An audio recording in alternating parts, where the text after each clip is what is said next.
This is about helping the American healthcare consumer to get to a point where they are healthier, where because they're healthier, it's driving down the cost for the whole system. And we can continue to offer these types of solutions for people. And I think we can do it. Like all the components are there. We just have to put them all together in the right way.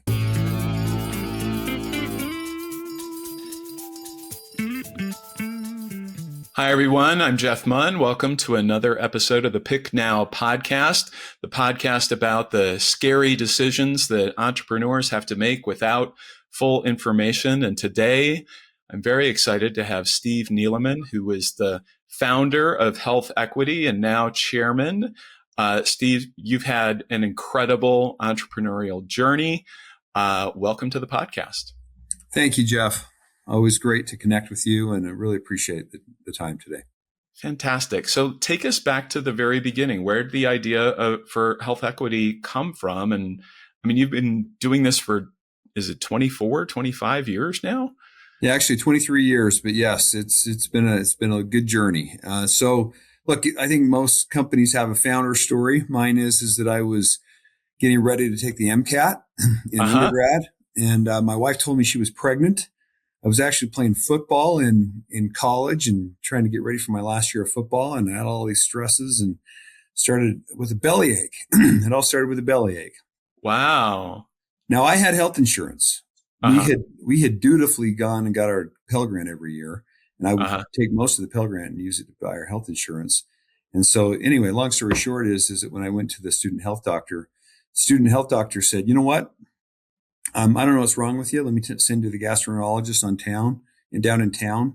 He did a history and physical on me. And long story short is the GI doctor came back and said, I think you just need to relax a little bit, take some antacids. You're going to be fine. You probably have some early gastritis. And I was actually pretty fine at that point. I did okay on the MCAT, was able to get into medical school later. But when my indigestion came back is when I got the bill from the gastroenterologist, and he said the insurance company had denied the claim because I had a pre-existing condition. So I felt so unempowered at that point. You know, I was a young, soon-to-be father, husband, trying to pay the bills, and it was so stressful for me that at that point I said, look, I am an unempowered healthcare consumer.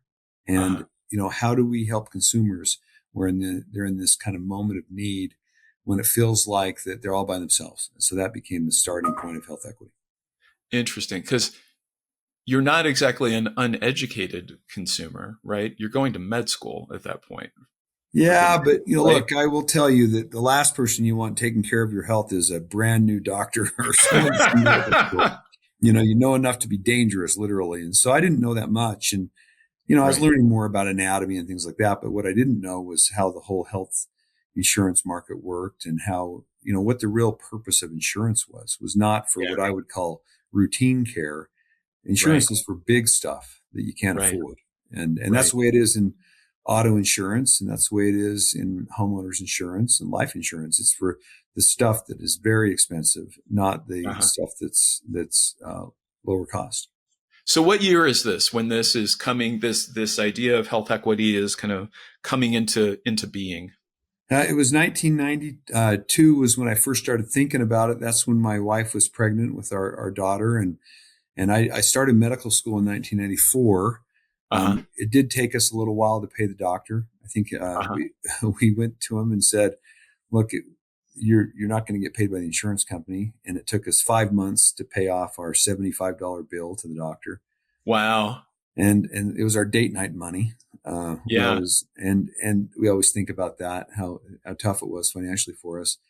And going forward, as I went into medical school in 94, every doctor I would work with, you know, after I had shown that I was very interested in patient care and I was going to do everything I could to take care of the patients, I would always ask a question. I would say to the doctor, is there a better way to do this? Have you ever thought of maybe a company that would help people get insurance for the big stuff, the big things, cancer, major trauma, a complicated pregnancy, but then help them save money for the little stuff, help them put money away? And every doctor I would talk to would say that would be a great idea, because it's not the doctor's visit, the office visit that's going to make or break somebody. It's the big thing. So why not put money away for the lower cost stuff? Right. Right. And so that becomes, I was in Washington, D.C. when some of this stuff was starting to come together, and, the health reimbursement account, and then later the health Sure. savings account. I mean, were you involved in the development? I know a lot of people were talking to folks on the Hill and trying to get, whether it Sure. was private letter rulings or revenue rulings or Yep. all of that stuff to say, yeah, this is a good idea and it works in the tax code. Yeah. So for 8 years, I went through med school for 4 years, and then I went into a surgical residency. I loved surgery. I loved the concept of having someone come in and being able to really focus on their problem and fix their problem. In most cases, send them on their way. Not all cases, but the thing I love about surgery is it is this very intimate relationship with patients where they come in and they think they're going to die, and you're able to lay hands on them and get them on their way. But I kept going back to this problem, and I started noticing that patients that would come into clinic that couldn't pay their out-of-pocket maximum, couldn't pay their deductible if it was for elective care, that they were in some cases avoiding care. So that became very concerning to me. And so I got together with some friends, and in 2002, as I was finishing my residency in surgery, we started writing the business plan. And you're right, that was the year 2002 when companies out there were thinking about things like health reimbursement arrangements. And there was a letter ruling that allowed for an HRA. We always gravitated towards the medical savings account, which was part of the HIPAA law. Back in 96, when HIPAA was passed, it allowed for these medical savings accounts because we loved the thought that the money in this account, this health account, would be personally owned, portable, and investable. We just felt like it was real money to the consumer. Right. And so when we launched the company at the end of 2002, we did so with medical savings accounts. We like to think of them as integrated medical savings accounts, integrating them in with the health plan offering so that you had the insurance for the big stuff, and then you had the account for the lower cost stuff, but that would incentivize you to build that account and do whatever you could to grow it over time. And so then as we started building our original technology in mid 03, by the time we got the team together and started really doing it, all of a sudden we heard all of these whisperings from Washington, D.C. that they were going to maybe liberalize the medical savings account law. This was part of the Medicare Modernization Act of 2003. And so I did go back to Washington, D.C. and met with some senators and just said, hey, listen, why not allow consumers to have money that they own? Personally owned, portable, investable money they can take with them to retirement, they can take with them to their next job, and it's their money. And so thankfully, we're kind of right there at the right time when the law was passed. We were already operating a company. We had a few thousand people in medical savings accounts. But then by the time that the law became effective on January 1, 2004, we were kind of off to the races at that point. And it got very exciting. And then, of course, things always take these weird twists and turns. But well, what was the first weird twist and turn that you weren't really anticipating when you started things up? Well, one of the things that I didn't expect was, I think if I recall, the President George W. Bush signed the Medicare Modernization Act, I believe around December 8th, 2003. I remember opening up the front page or opening up like the Wall Street Journal or something like that. And the middle section, 2 days after that, was a large insurance company saying, we offer health savings accounts. And I was like, wow, 2 days into this, we gotta go. We gotta go. Yeah. And so we were able to go back to our original investors and say, would you want to pony up more money? And ultimately, we needed to start talking to private equity firms because we needed more money, because when you're competing with all of these very large health plans and banks and everyone that jumped into the space really quickly. And so the first twist was, how does a little tiny company at that point in Tucson, Arizona, where I was still just wrapping up my medical training and going into practice. So you're doing this while you're still in training? Yes. Yep. Wow. What was that like? How many hours a week were you? engaged Well, in look at, something. as a resident, they at some point after I finished my residency, they passed a law that said that you couldn't work more than 80 hours a week as a resident. So, Oh, wow. and we were like, that's a joke. That was a weak, that's a weak attempt. So we were probably working 90 hours a week as residents when I was doing all of this stuff. I did finish my residency in mid '03. Uh-huh. And so July of '03, right before the law was voted on for health savings accounts, I was at this point a young attending, a junior Mm-hmm. attending. And thankfully, I was at the University of Arizona in Tucson. And I convinced him, and I said, look, most attending physicians after the residency, of course, I was studying for the surgical boards at the same time. I had to pass my boards, which is a big thing. And you have a wife and kids? Yes, yeah. In You have a 2000, few things going on. at that I'm point, we actually surprised you had were four. getting upset stomachs. Yeah, That's we had four shocking. children at that point, and I have How many? four children at that point. Oh, We had wow. our fifth and last child in 2004, so it was a very, very busy time. My Yeah. wife is a wonderful, and just amazing woman. She's got her own career, but she was able to juggle all of this with me, and she's just an amazing person. And so all of this was going on, and a lot was going on, but we knew we had to accelerate, and that's when we started trying to seek different capitalization and things like that to grow the business even faster. Yeah. But yeah, so what I was going to say is that the people at University of Arizona, I convinced them that, look, most attendings have a research project. Uh-huh. This was my research project. And Uh-huh. so I actually presented the research to all of the medical students and the residents and the faculty, and it was called consumer directed healthcare or consumer driven healthcare, which you Yeah. recall the name of that, but it was based upon a lot of that research that went into it. Yeah, And so absolutely. when all my colleagues were up talking about what's the best way to treat pancreatic cancer or the best way to treat complex trauma, I gave a talk on consumer driven healthcare, and Mm-hmm. people thought I was crazy for giving that talk. Really? Yeah. Just because it wasn't about medical care. It was about, how do you fund medical care and Yeah, a who's in little bit. charge of medical care? I mean, it's a lot more philosophical than I would think maybe some of those other conversations were. Well, yeah, exactly. And, what I was trying to explain to people, and again, this is in the early days of the internet, right? Yeah. 2003, Right. right? It was in the early days of patient engagement. I was trying to explain to my colleagues that, look, at some point, you're going to have patients come into your office and say, when you recommend certain types of therapy, maybe a diagnostic tool, they may say, well, doctor, an MRI costs a lot more than an ultrasound. Mm-hmm. I've been reading online that an ultrasound for this given ailment may be just as good and may be less expensive. Mm-hmm. Or in the case of a CAT scan, it has lots of radiation in my body.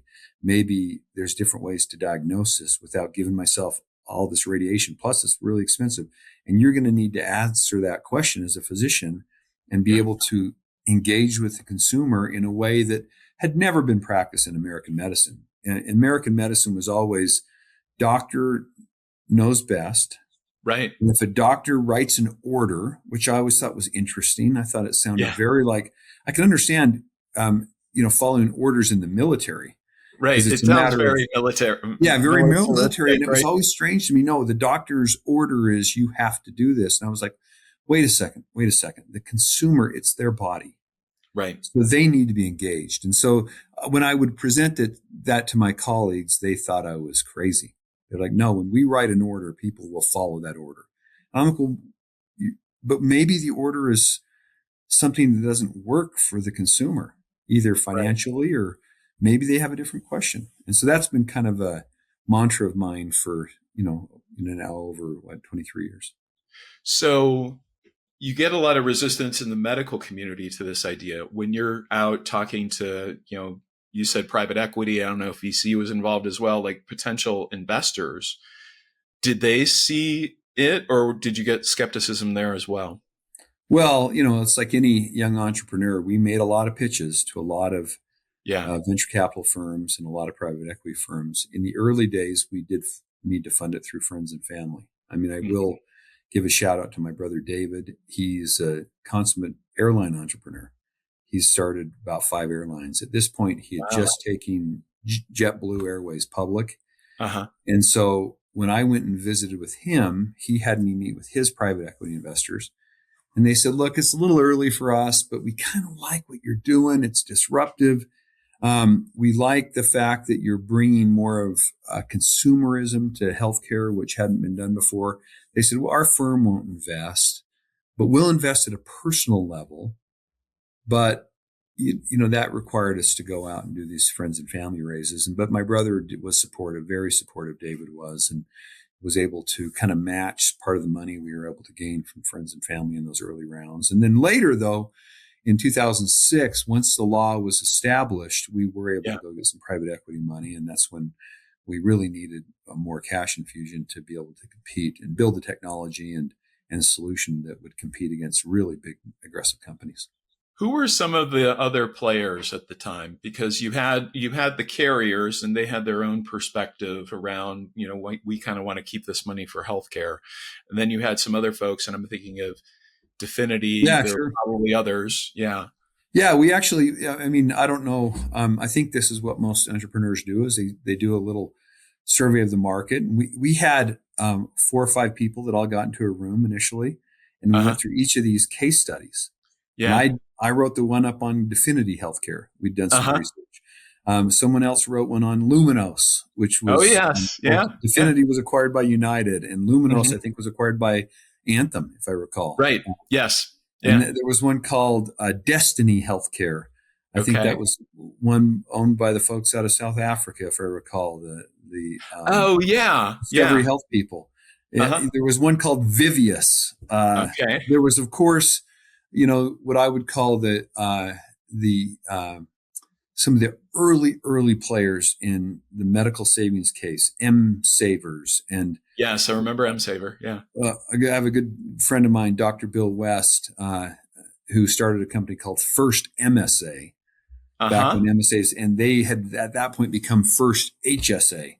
And we were able to later acquire not only First HSA, and Bill West joined the company for a long time, but M Savers, which was a company. So there were all these companies, and we kind of looked at them all and we said, look, they all share some of these common themes of consumer empowerment and engagement. They had different models. I think Definity was more on the HRA model. I think they started. Weren't they the ones who got the original ruling on the HRA? I think so. Yeah, I think so. Yeah. So, but again, we love the health savings account. So that's where we've leaned in really hard on that. We just felt like it was more of a consumer friendly tool and one that you could take throughout the course of your life. We even looked at different models overseas. I mentioned the Destiny folks. I think they had this relationship with Discovery Health, which was out of South Africa. We looked at the models in Singapore, where pretty much every person that's born in Singapore ends up with a health savings account. So we tried to look far and wide, but then we kind of landed on this model to do integrated health savings accounts. Over time, we've expanded those other accounts. We do HRAs and FSAs and things like that as well, but the HSA was always kind of the core product. And so you were talking about 2006 and this getting established. At what point you all went public at some point? Yeah. Yeah, but it wasn't until 2014. Probably so it's a long journey. Yeah, it was a long journey. And 06, I think, laid the table stakes for that a little bit, because as we were looking at the law, I still remember sitting there, kind of reading through the law right when it was passed back in 04. And there was this notion in the law that you could be a trustee over the HSA dollars, but you had to fulfill certain requirements. And so we started the application process in 04. We were awarded that in 06 by the Department of Treasury. And so that allowed us to go out and say, look, as the custodian of these assets, we are now going to move forward and do more private equity work. But it was a long 8 years of working really hard, and then went public in 2014. Yeah. And you had, I remember at the time, a lot of those smaller competitors were kind of getting their trustee status and then pairing up with the bigger health plans. And you had all this, it was like the high school dance, figuring out who was going to match up with whom. So you had all these competitors, you had all these competing models, you had this long period of time before you go public. What do you think it was that made HealthEquity if I'm not mistaken, they're the only one of these original people that you mentioned who are, first of all, even really in existence today. I mean, everyone's been bought by someone else, been folded into someone else, and you went public and you stayed independent. Like why do you think you were effectively the last one standing here, and continued, 23 years later to thrive in this space? Look, I would, some people may call it luck. I'd call it a little bit of providence. I mean, look, we've always believed that if we really focus on the consumer and help them and engage them and help them grow their balances and try and meet them where their needs are. Some consumers they're just spenders. They just need to figure out a way to pay their bills. We get that. Yeah. Yeah. I think others are on the other side of the spectrum where they're thinking, you know what, I want to start to accumulate assets because maybe I'm at a point in my life where, the kids, I'm not having to pay for my son's broken arm anymore or new babies and things like that. And there's maybe 10 or 15 good years I have left to work and I need to accumulate those assets. Other people are in between. And so we've always believed that every consumer is unique and special, and we need to wrap our solution around where they are.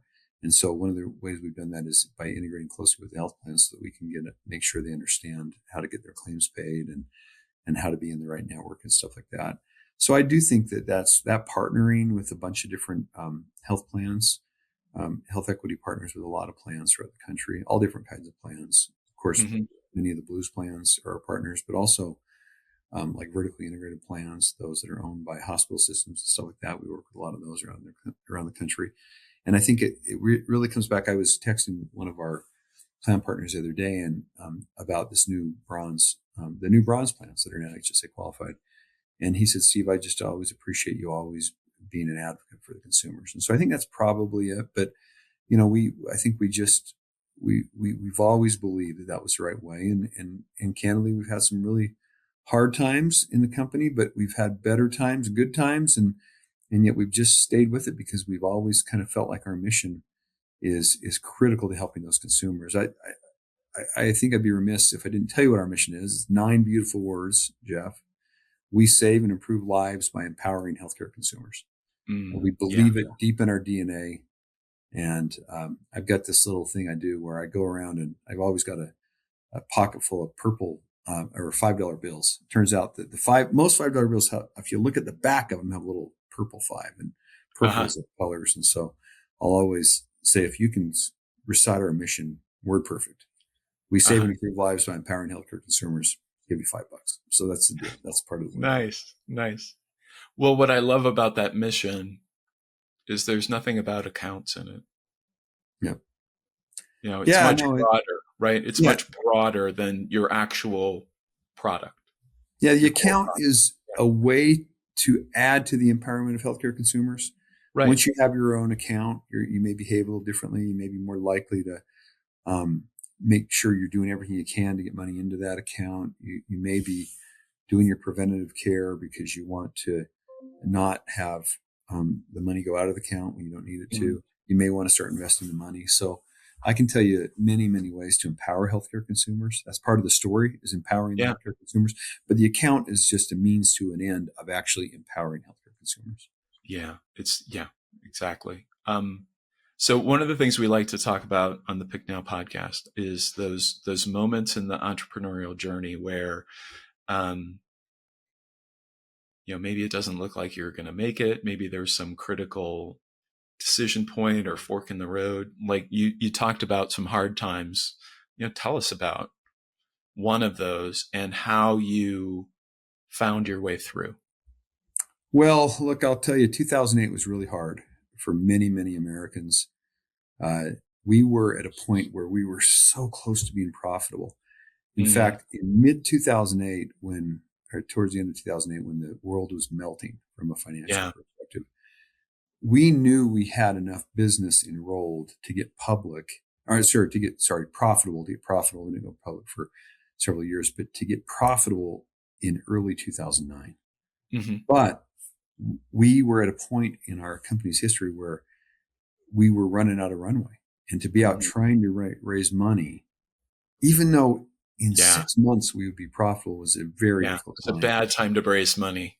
It was brutal. And I remember getting together with our board. This was in the summer, and they said, look, this is not a time to raise money. And so what we ended up doing is we did have to do a reduction in force. It was brutal. I remember writing down everyone's name that left the company at that point. A lot of them came back actually later. Mm-hmm. We were able to get profitable. We had to do about a 20% reduction in force. And there was a time when I was so down and so just kind of like, oh man, what can I do? And I just had a couple of these little things where, lots of thoughts and meditation and prayer and just trying to think, are we going to be able to make it through that? And then just these little things that would happen that I felt like was almost a message, like, yeah, you're going to get through this. And, whether I was sitting on an airplane, I remember talking to someone one day and I'd wanted to meet a business contact, and I look over and I look on he's holding back then a newspaper, and I saw the mailing address was his name on the newspaper. Wow. And I thought, you don't happen to be this guy. And he was sitting right next to me on the airplane, Oh, by the way, we were in coach then. It wasn't like sitting up in some we were in coach, and we just happened to sit next to each other. That gave me a little bit of hope, just a few other tiny little miracles that I think back on. And it was just, I felt like, God telling me, just keep at it, man. You're heading in the right path. And so that got us through that. But that was a really tough time. And then as we came out of 2008, because we got profitable and we were in a good position, that led us to being able to then having some of these other companies that I mentioned, M Savers and First HSA, that actually in 2009 and 2010 is when they came and joined the HealthEquity family, because we got through that in a financially viable way. And then after we did those acquisitions, that kind of led to our public offering in 2014. I do think that's one of the things that people miss about those crisis times, is that the people who come through it are often big winners, because, you do have folks doing similar things that are struggling, and you see that consolidation aspect in lots of those challenging economic environments. Yeah, similar situation in COVID, right?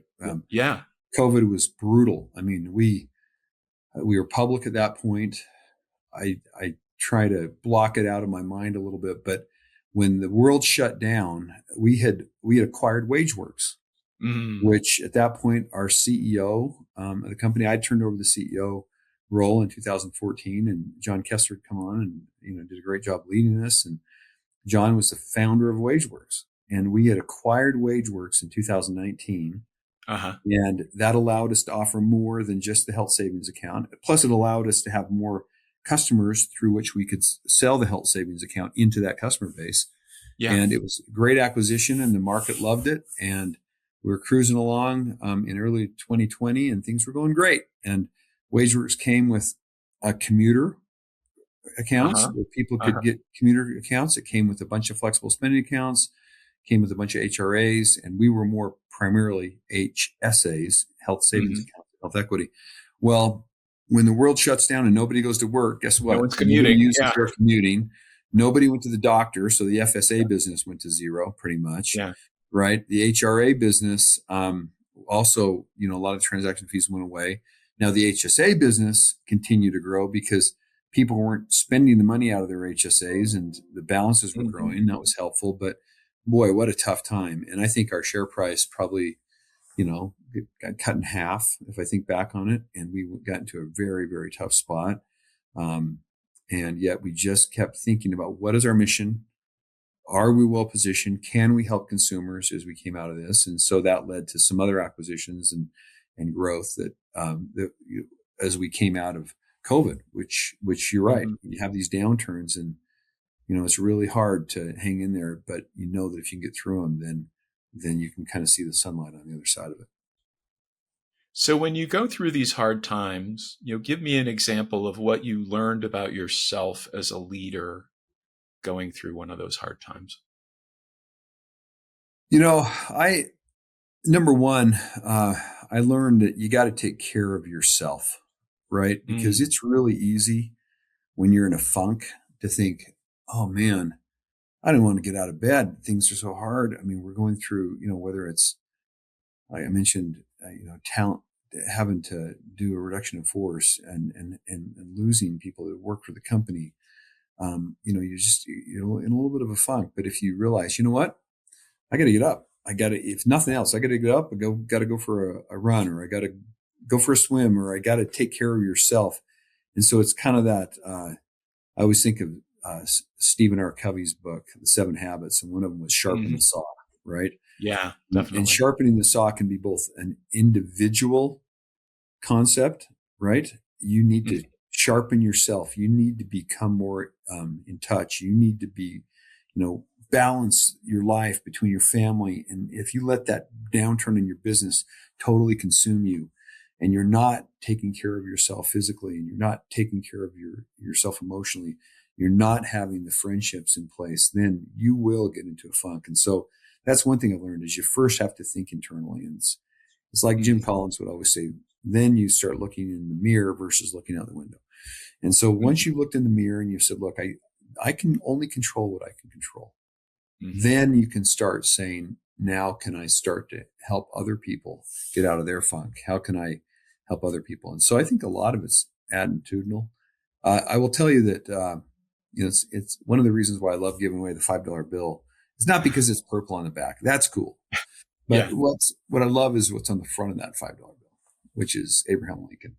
Yeah. Because, that guy, talk about a guy that went through some absolute trials as a leader, right? Oh, yeah.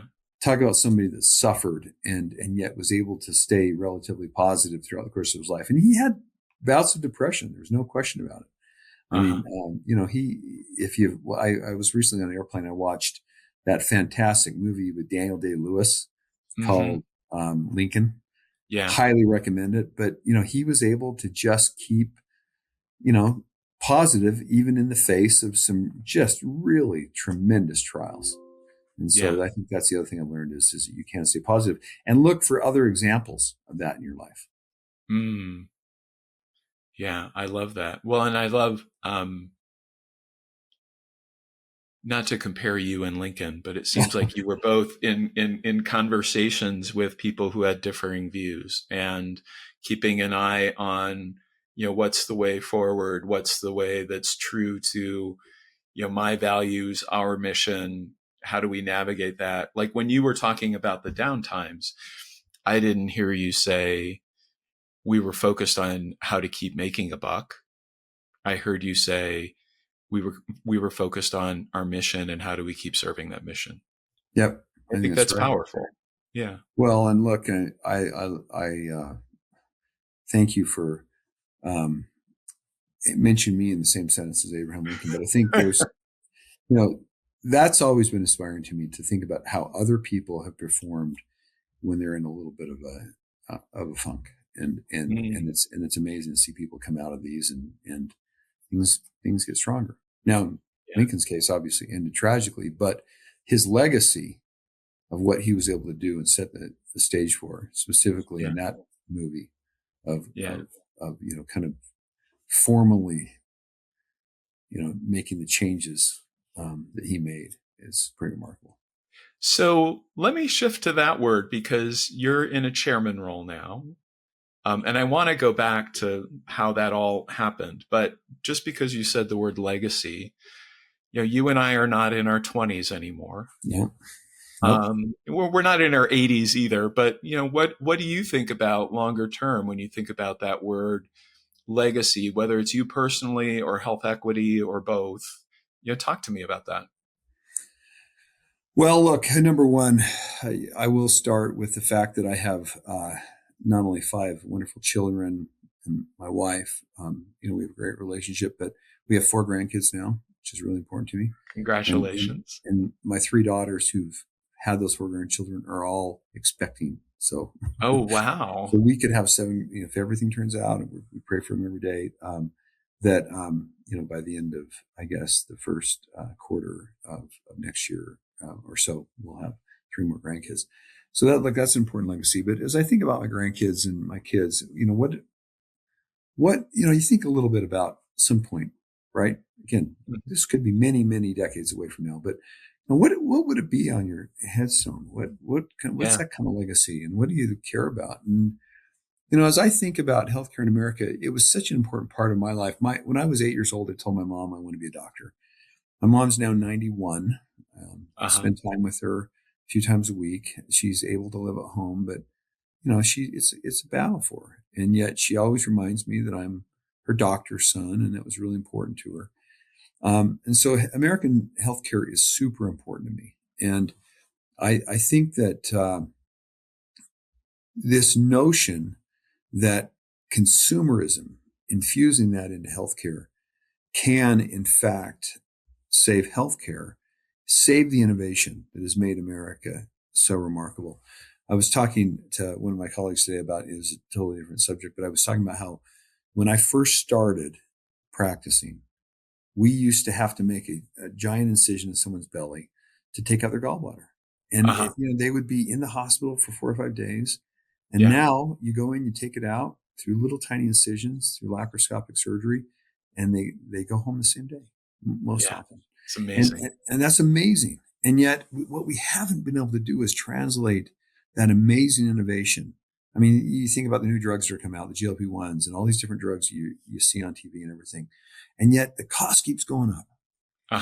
So I would love it if it could be part of our collective legacy at HealthEquity and people in our industry, is if we could start to bend that cost curve. Because what I don't understand, Jeff, is, a flat screen TV, didn't exist 20 years ago.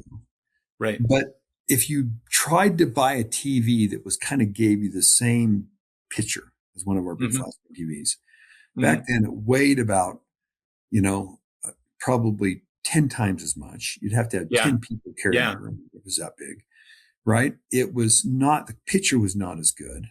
Yeah. Right. It didn't work as well. And it cost probably 5 times as much, even in those dollars. Right. Today, I can tell you about my first big screen TV.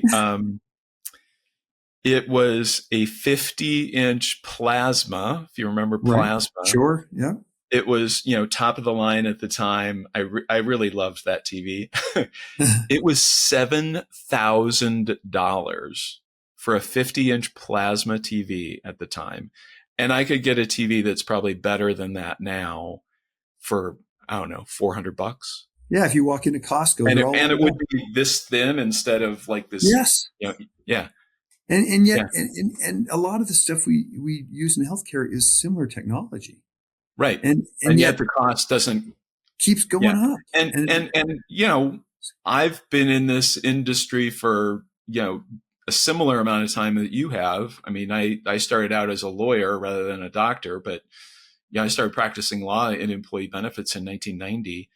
We've been talking about bending the cost curve the whole time. And when we don't seem to really be able to do anything about it. Right. So I think part of our legacy needs to be, how do we help people? And it comes after our mission, save and improve lives by empowering healthcare consumers. Yeah. I believe that if we can empower healthcare consumers, it will save and improve lives, but it will also bend the cost curve. Yeah. And so I want that to be part of our legacy. How can we get the right information at the right time and the right incentive in front of consumers so they make better choices and that the cost curve does bend? I think it's within our power. Yeah. We're a very bright country. We've figured it out in all these other sectors. We have to figure it out for healthcare.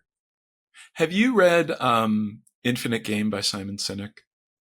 No, I haven't actually. So it's one of the follow-ups to Start With Why. Yep. And it has this. Yeah, I read that one, by the way. Yeah. It has this concept in it of what he calls a just cause. Okay. And so it's kind of like a mission, but it's something that's bigger than yourself. And it's something that you could work on your whole life and never quite solve. Mm-hmm. And I feel like that's the kind of thing you're talking about. And it's that selfless aspect of it that I think drives a lot of good long-term values-based behavior that we don't necessarily see in a lot of parts of the economy or organizations that are focused on quarterly earnings and, shorter term thinking. Well, you just add another book to my holiday reading list. I have read Start With Why, and I will read Infinite Game. But look, I that's where I think we are. And I don't look, this isn't about me. This is about, helping the American healthcare consumer to get to a point where they are healthier, where because they're healthier, it's driving down the cost for the whole system. And we can continue to offer these types of solutions for people. And I think we can do it. Like all the components are there. We just have to put them all together in the right way. Yeah. Yeah. Okay. So let's go back to, you're kind of leading up to this IPO. I would imagine there's some organizational growth that's happening along the way. You said did you step down as CEO at the IPO or shortly after the IPO? Yeah, just at the time of the IPO. And John had come on, he'd been on with us for 5 years at that point. And we felt like it made the most sense not to have, some sort of quick transition after. So we said, look, let's do it right before the IPO.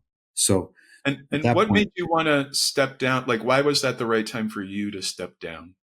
Well, number one, I had to really put my practice on ice for a little bit because things. So you were still, you've been a practicing physician while you were, and 5 kids and no grandkids at that point, but still, I mean, okay. So how did you do all that?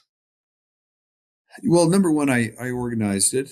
I wasn't a 5-day-a-week physician, nor was I a 5-day or a 7-day-a-week business leader. But the other thing was I had great partners in this cause. I've always said, look, this isn't about me. It's bringing the best people to the team. And so that allowed me to free up. And so by John coming on as CEO, I was able to unload a lot of the responsibilities so that I could get to a point with my healthcare career. I don't practice anymore, but I wanted to kind of wrap that up. The other thing is I wanted him to be able to focus on the day-to-day operations of the business. And so that I could go out and really tell the story with our teammates and our members. Those are the folks that are, calling us all hours of the night, sometimes all hours of the day, and connecting with us. Our clients, these are the employers we work with. We work with over 100,000 employers now. And then all our partners, a lot of these health plans and other partners, financial service firms and things like that. Yeah. Yeah. So you step down as CEO and you move into the chairman role at that point, or? Yeah. Technically, vice chairman and founder role. That's the title. Vice. And we put together a great board of directors that we needed to go public. Good, diverse board that represents people. Some people from healthcare, some people from financial services, some people from technology, and things like that. And so the board has been in place now, the public board, and of course, we have board members that retire over time, and we've got a great board member, and then we have a great chairman of the board, and then I'm the vice chair. So a lot of founders that I work with, they get to the point of the exit, and for whatever reason, they leave, and they struggle with what to do next. And I've heard people call it a valley of despair. It's like my whole identity was caught up in this thing, and now I don't have that thing. Moving from CEO to chairman, vice chairman. Yep. Did you go through any of that? I mean, I would imagine it certainly to a lesser degree if you did, but what was that like for you, that shift? Look, it was graduated over time. I mean, our CEO, who was there when we went public, had been with the company for a few years. And so I was layering in responsibilities. But I remember the day we went public. And by the way, when we went out on the roadshow, we felt like it was really important to have, of course, our CFO, who talked about the financial part. And then we had our CEO, who talked about what we do as a company. Yeah. And then I spoke about the why. Why are we doing this? And so it was a little bit unique when we were meeting with all the investors as we went public, because typically it's just the CEO and the CFO, but we've maintained that for the last 11 years now, where I'll be there with the investors talking about the why, and then our CEO talks about the what or the how, and then of course the CFO needs to always talk about the financials since it's publicly traded. And it's worked out great. And I remember sitting down right after we rang the bell, in 2014, and all the festivities were over with, and everyone was like, okay, now we got to get back to work. And I remember sitting down with our CEO, and we said, look, we picked a little restaurant. It was a Cuban restaurant in New York City. And we sat down and said, all right, this is what we got to get done. And you do this, I'll do that. And we divided up the workload. And, I think it took humility on both of our parts, because does the CEO want the founder hanging around, or is there an opportunity for the founder to criticize the CEO's decisions? And, that was tough. And we just went through a new CEO transition about a year ago. Scott Cutler joined the company, and, Scott and I talk about every day. I work on different projects. He works on running the company. And I think, I will tell you that I've seen those transitions go good, and I've seen them go bad. It is hard sometimes for the founders to stick around, but I think there's a pathway forward. I mean, there's some great companies. Google, for example, they're founders, right? Larry Page, Sergey Brin, they've stuck around. So you can navigate it. You can navigate it, but you need to be very thoughtful in the way you do it. Yeah. One of the things that I've seen as people go through these various phases, whether it's, starting a company and then growing a leadership team and letting the leadership team, have a lot of the day-to-day responsibility, to, what you're describing, or someone even in the process of selling and leaving. It's this shift in identity that happens that requires you to let go of stuff to do it successfully. And so for you, moving from CEO to vice chair, you were talking about these conversations, you're going to do this and I'm going to do this. And I would imagine there are a lot of things that you did as a CEO that you no longer do. What was your process or mindset around, how do you let go of that and truly let go of it, as opposed to being tempted to go back and meddle and say, well, why didn't you do it this way? Or I would have done it that way. How do you do that? Great question. I think the first thing you have to realize is it's really, really hard to be the jack of all trades and the master of all trades. I think it's more likely if you try and be the jack of all trades, you're going to be the master of none. Yeah. And so I know there's certain things that I can do that are within my capabilities, talking about the mission, vision, values of the company, right? We have a great story to tell. For example, spending time with our really important partners and saying, look, this is how we can work together. Our large clients, how can we work together? I still have board responsibilities and things like that. There's a great book. You mentioned Simon Sinek's book. I love a book by Patrick Lencioni called The 6 Working Geniuses. Oh, I haven't read that one. I've seen the 5 Dysfunctions of a Team, and there's a couple. Yep. So you're a Lencioni fan. Look, I will tell you that book is interesting because it goes through and the acronym is the word widget, wonder, imagination, discernment, galvanizing, enablement. Oh, wow. I got to get this. Yeah. And he makes the point that any human can have 2 of those as your geniuses. 2 of them can be your competencies, and 2 of them will be what I think Lencioni refers to as your frustrations. And those frustrations, if you're doing those on a constant basis, and for that matter, even if you're doing your competencies every day, they will suck energy out of you. Yeah. Does that make sense? Oh, totally. Because, there are other people who talk about your zone of genius, right? Yep. And there are things that you are the same kind of idea, but there are things that you're really good at that, the things that you're really bad at, it's a little bit easier to let those go. But the things you're really good at, but it's not your zone of genius, you're competent at them, it's really tempting to hang on to them. And most people get in their own way when they do that.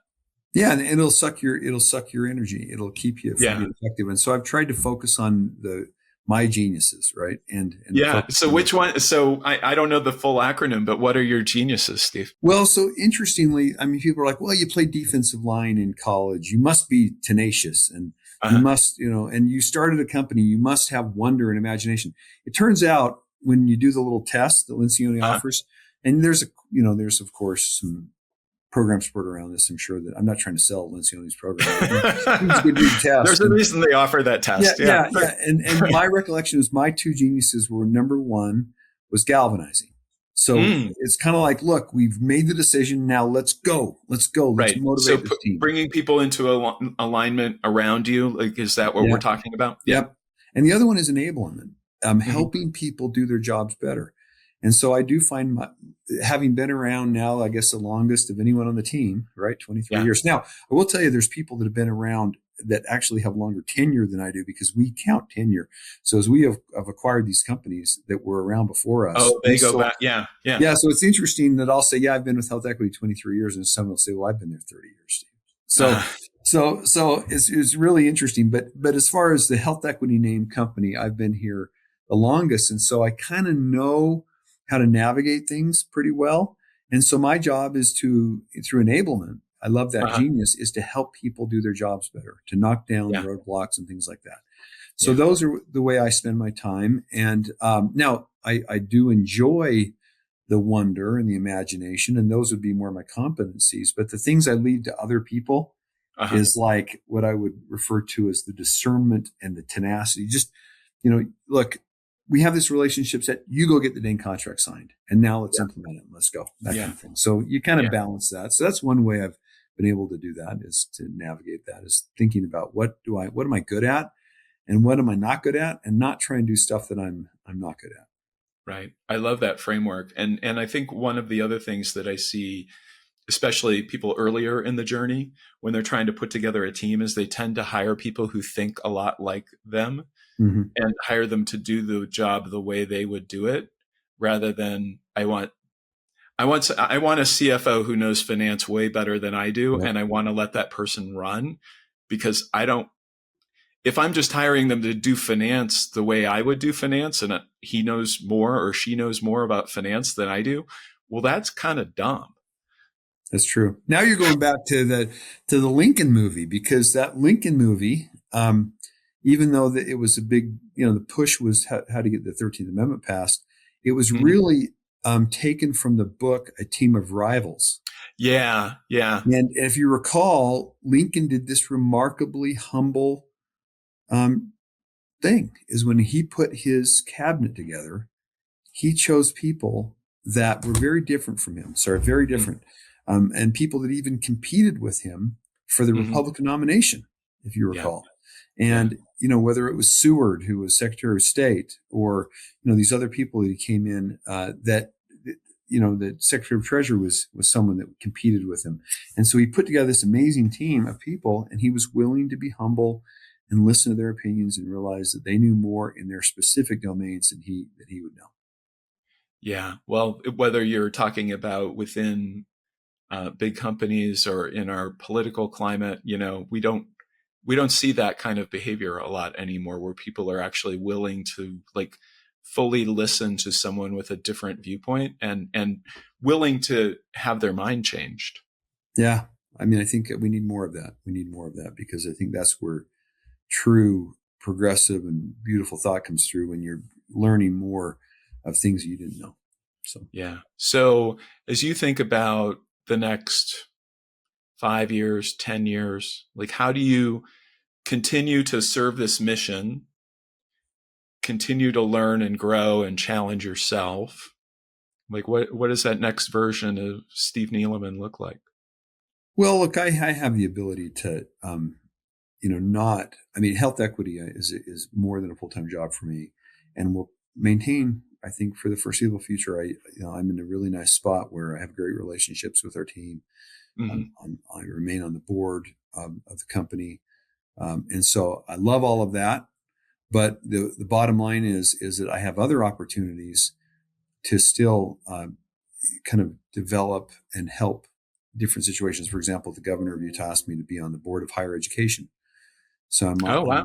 I'm on the governor's higher ed board, and so I'm trying to take some of the learnings we've come across in the health equity land of empowering healthcare consumers, and say, how do we do the same thing for students that are just trying to get through college, right? And they're Right. trying to understand the value of college. There's been unfortunately some pushback over the years where people are wondering, is college still a good deal for me? And so I Well, it's spent some time interesting how parallel those paths are, but that path toward unaffordability is Yep. happening in higher ed is in the same way, in some very remarkably similar ways as it's happening in healthcare.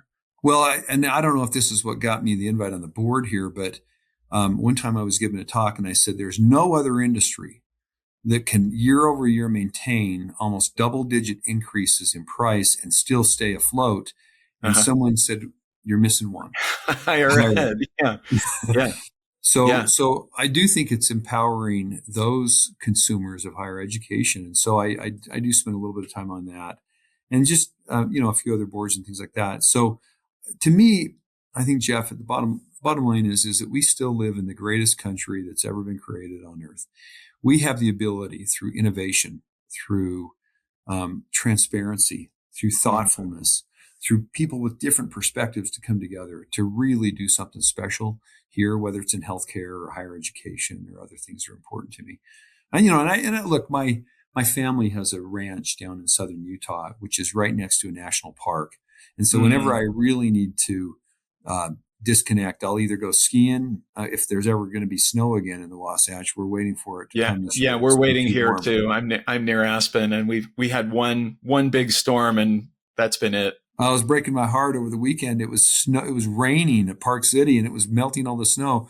Or I'll go down to southern Utah and disconnect and get into a canyon or something like that down there, which is awesome. So I have other things, and I mentioned I've got a wonderful family that likes to go with me on my journeys. But yeah, there's a lot I can do, stay balanced. But right now, I think there's so much work to do at HealthEquity on empowering healthcare consumers. And to your point, it's a little bit like this. There is no end game. It's just keep focusing on the mission.